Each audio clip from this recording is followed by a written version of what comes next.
E o que é interessante é que se você tem uma visão um pouco mais profunda da física, tudo é explicável, né? Tudo faz sentido. Sim. Não é, isso é muito delírio. Não.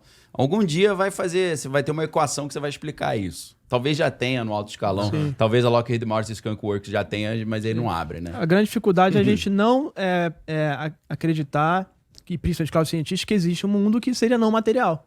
Porque isso é a premissa de tudo. Com certeza. Né? E aí depois tem uma consequência que é material. A gente começa a ver isso na física quântica com os fenômenos que acontecem, superposição e outros, entrelaçamento quântico, que são coisas muito... Inclusive, tem ganhador do prêmio Nobel, que é o Eugene Vigan. Ele é um cara que tinha a teoria, ele abandonou depois por conta de pressão dos colegas, mas ele tinha a teoria de que quando você olha aquela partícula, a sua consciência, como ela estava naquele momento, ela tem uma influência sobre aquilo. Você já li sobre isso também. Então, e depois ele abandona porque, claro, sofreu uma pressão e uma crítica terrível, né? Mas eu acredito que isso possa estar acontecendo. Daqui a pouco a gente começa, de fato, a ciência entrar nisso. A ligação entre a consciência, que é algo não material, com coisas materiais. Eu lembrei do William Schnobel, que ele tinha os espíritos guia dele lá, né? Que o cara era ocultista e tal. E aí, ele era maçom também já nessa época. Ele morava ali perto do Lago Michigan, né? E aí o espírito guia lá, o mestre ascendido, o mestre ascensionado, mandou ele ir pra beira do lago.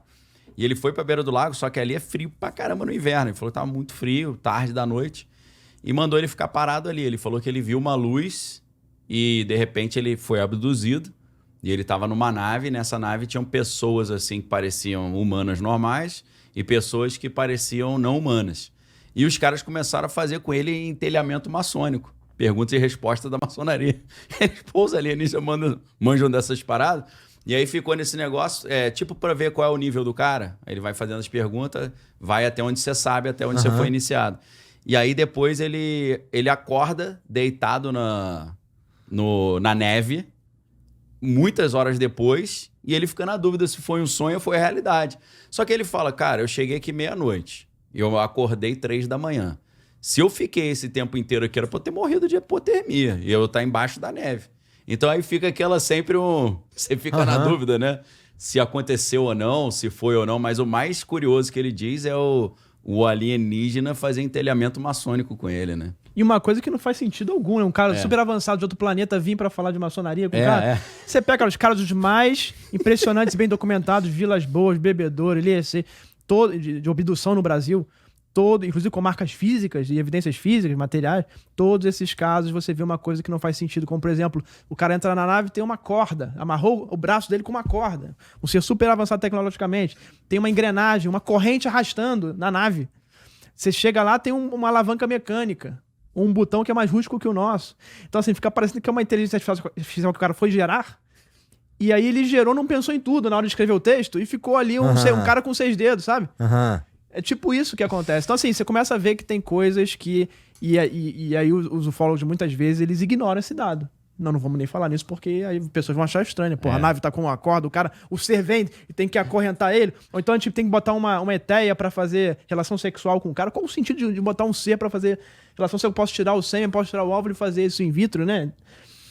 Então, assim, fica parecendo que é pra alimentar justamente, às vezes, dos sentimentos do cara. Vamos botar um cara pra fazer uma relação aqui pra gente se alimentar dessa relação com esse ser, ou pra abalar o cara psicologicamente, que ele foi obrigado a fazer a relação. É muito mais nesse sentido do que algo avançado pra mim. O cara não pode estar só mentindo também? Mas esses casos tem muito... Pode também. Tem muitos casos disso. O que eu tô falando são 2 ou 3 casos na história em que você tem uma quantidade absurda de evidência, que ele, inclusive, trouxe coisas com escritos que não conseguem explicar, ou feridas que não conseguem explicar, e coisas desse tipo. O psicólogo fez uma análise do cara e viu que, de fato, ele tá falando a verdade. Múltiplos psicólogos. Mas são raros casos. 2, 3, 4, 5 casos no Brasil. Esse implante que você citou, metálico, o cara preservou isso? Tá sim, guardado? Sim, você tem guardado. A gente tá tentando agora até ver se a gente publica um artigo aí em relação a isso aí. A esse implante. Entendi. Porque tem evidência médica e de ciência de materiais também. A ciência de materiais é incrível nisso aí, que você vê que não faz sentido. Tem liga metálica que não existe, né? Sim. Às vezes tem... E o médico comprovando que ele examinou, ele acompanhou e saiu de fato do corpo da pessoa. Tem uns registros médicos disso. Sim. Então, eu já tive 2 situações assim com implante. Primeiro foi uma vez que eu tava na igreja Bola de Neve aqui, você foi lá, né? Você imagina aquela igreja grande pra caramba. No meio eu tô pregando pra multidão lá, no meio da pregação eu vi um OVNI dentro da igreja. Aí eu falei, pô, meu irmão, pra que Deus tá me mostrando isso? Aí eu falei, não vou falar, deixa quieto. Aí eu falei, não, tem que falar. Aí eu, no meio da pregação, parei e falei, pessoal, vou ter que falar uma parada aqui. Eu tô vendo um OVNI dentro da igreja. O que significa isso? Não sei. Significa que alguém teve uma experiência com isso e eu quero que você me procure no final. Cara, aí eu fiquei ansioso para terminar o culto para eu ver quem era, né? Terminou o culto, tinha uma fila de 50 pessoas, eu fui falando um por um, não era ninguém. Aí vem um cara, eu até tava tentando lembrar o nome dele, mas não ia falar que é uma coisa íntima, né? Aí ele falou assim, poxa, cara, deixa eu falar um negócio. Eu sou sociólogo, tenho mestrado na Espanha, não acredito nessas paradas, mas essa noite eu sonhei que eu fui abduzido. Eles ficaram fazendo uma experiência na minha mão e eu acordei com a minha mão doendo pra caramba e surgiu essa bolinha aqui embaixo da minha pele.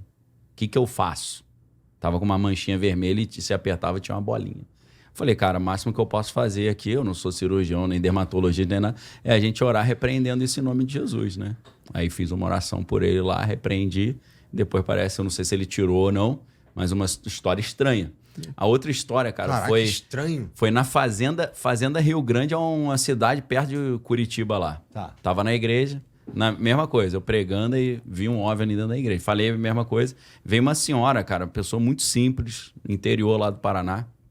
E ela falou, ó, eu acordei à noite paralisada, tinham 2 seres do lado da minha cama, um de cada lado, e eles começaram a mexer na minha canela, e depois, quando eu acordei, tinha um caroço, uma bolinha na minha canela. E ela tava com um negócio na canela. E aí pela ética, né? Aí eu não botei a mão na canela da senhora lá de saia, pedi para as mulheres, falei, ó, ora ali, ora por ela aí e tal. Então, assim, é muito recorrente isso. E são pessoas, por exemplo, que não assistem filme de alienígena, não tem uma cultura ufológica. De onde que vem? Você fala, cara, tem algum fundamento, né? E tem mesmo. A tristeza que eu tenho é que eu não tinha condição de chegar com a licença, pegar um bisturi, arrancar a parada e falar, ó a evidência aqui. Não? Ah, mas se for no médico lá, o médico arranca. Por isso tem que ser, esse assunto é muito complexo, cara. Então tem que ser tipo um RPG, né? Tem que ir lá um mago, um cientista, um pastor. Cara, é assim fazer isso, uma cara. Junta, tem que fazer uma junta ali, porque é muito complexo, cara. Junta do Paranauê. Entendeu? Pra poder pesquisar isso. É multidisciplinar. Então, com assim, certeza. E cada um hoje, quando pesquisa esse assunto, um é católico, outro tá pesquisando pé grande, outro é ufólogo, só pesquisa OVNI. E tá cada um, às vezes, falando a mesma coisa de forma diferente. Hoje, se juntando as peças, a gente entenderia muito mais esse fenômeno. Já viu que lá na Federal Juiz de Fora tem um centro de estudos espirituais, um negócio assim? Você já conhece esse centro? Eu esqueci o nome. Eu não me lembro agora. Isso é em Foz do Iguaçu, não é? Não, Federal Juiz de Fora, o FJF. Cara, tem um centro interessante pra caramba. Acho que até publicaram um artigo recentemente sobre médiums e tal, mediunidade. É mais coisa assim que foi de espiritismo. Sim. Mas talvez eles peguem alguma coisa de ufologia também, dependendo do caso. Sim. Mas isso que é legal, né? Interessante. Você conhece outra universidade que a gente tem esse tipo de abertura? Tem lá em Foz do Iguaçu, que tem um instituto, parece assim, que tem cientista. Ele não é um instituto científico, mas tem vários cientistas que fazem parte. Tá. Né, lá em Foz do Iguaçu. Entendi. E que também é uma porta, é um canal sérias, que pesquisam experiências fora do corpo, né? Legal. Esse tipo de questão. Tem pessoal da USP, da Juiz de Fora, não sei se é o mesmo centro que você falou. Entendi. Mas Juiz de Fora também tem, junto com a USP, pesquisadores pesquisando o cérebro de médiums e vendo que existem mutações e alterações ali nas pessoas que se dizem médiums. Lembrei o nome, é NUPES, Núcleo de Pesquisa da Espiritualidade. NUPES. Legal pra caramba. Isso pra mim é a verdadeira ciência. Sim. Porque você chega pra aquele Avi Loeb lá, de Harvard, eu creio que ele é meio desinformante, né? Sim. Mas ele fala uma coisa interessante. Os caras falam, meu irmão, você não tem medo de prejudicar a sua reputação como pesquisador acadêmico, falar que alienígena existe? Ele fala, olha, se eu vejo evidências que são anômalas, que não fazem sentido, eu ignoro essas evidências e não pesquiso profundamente, aí que eu não tô sendo cientista, pô. Então isso é legal. Exatamente isso. Né? O cientista ele não pode descartar fato nenhum, por mais absurdo que seja.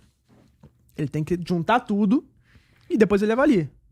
Quando você começa uma pesquisa já falando, pô, peraí, o cara é peludo, então não pode ser extraterrestre, porque eu acho que só tem extraterrestre, então eu vou excluir. Não é assim. Não, ele sai, tô com medo que ele pode ter carrapato, né? Não, você vai entrar nessa. Piolho. Se tu entrar nessa, então tu tá... enviesando o negócio. Total, enviesando o negócio. Pô, Rony, vou ter que ir lá, cara. Vai lá, Daniel, vai lá. Esse jantar é um jantar que eu tinha marcado, aí os caras cancelaram, eu reclamei, então eu não posso furar. Não, vai lá. A gente vai ter outra oportunidade aí. Vamos ter várias outras rodadas aí. Obrigado, cara. O que é? Várias outras rodadas ainda de debate. Não, a gente vamos precisar disso aí mesmo.